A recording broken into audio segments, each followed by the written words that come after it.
morning. First of all, as this is the first time I have dealt with this press corps, I just want to say that I hope that we can have a lot more conversations and continue to do these types of things. But I'll ask that I will respect you if you'll respect me. So as we develop this relationship, we'll see how it goes. So the first thing I want to do is talk about what we just saw in there. The Security Council just finished its regular monthly meeting on Middle East issues. It's the first meeting like that I've attended, and I have to say it was a bit strange. The Security Council is supposed to discuss how to maintain international peace and security. But at our meeting on the Middle East, the discussion was not about Hezbollah's illegal buildup of rockets in Lebanon. It was not about the money and weapons Iran provides to terrorists. It was not about how we defeat ISIS. It was not about how we hold Bashar al-Assad accountable for the slaughter of hundreds and thousands of civilians. No, instead the meeting focused on criticizing Israel, the one true democracy in the Middle East. I am new around here, but I understand that's how the Council has operated month after month for decades. I'm here to say the United States will not turn a blind eye to this anymore. I am here to underscore the ironclad support of the United States for Israel. I'm here to emphasize the United States is determined to stand up to the UN's anti-Israel bias.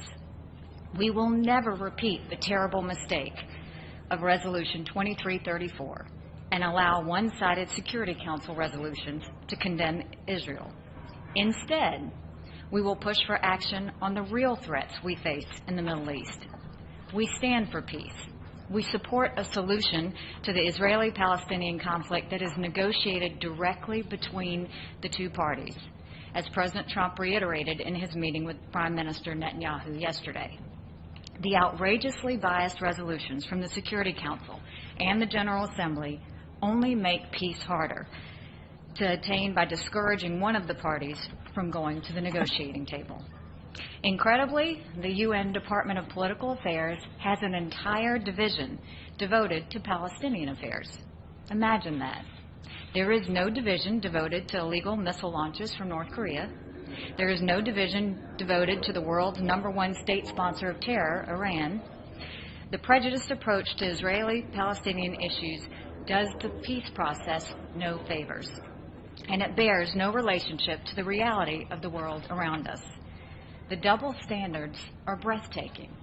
Just a few days ago, the United States sought, unsuccessfully, to have the Security Council condemn a terrorist attack to Israel, where the terrorists opened fire on people waiting for a bus and then stabbed others.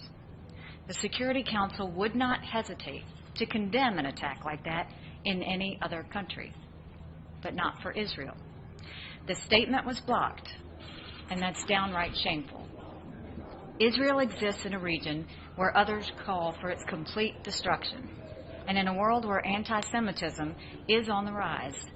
These are threats that we should discuss at the United Nations as we continue working toward a comprehensive agreement that would end the Israeli-Palestinian conflict.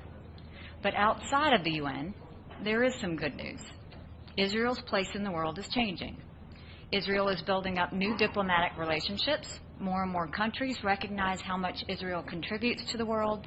They are recognizing that Israel is a beacon of stability in a troubled region, and that Israel is at the forefront of innovation, entrepreneurship, and technological discovery.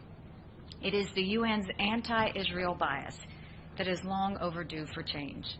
The United States will not hesitate to speak out against these biases in defense of our friend and ally, Israel.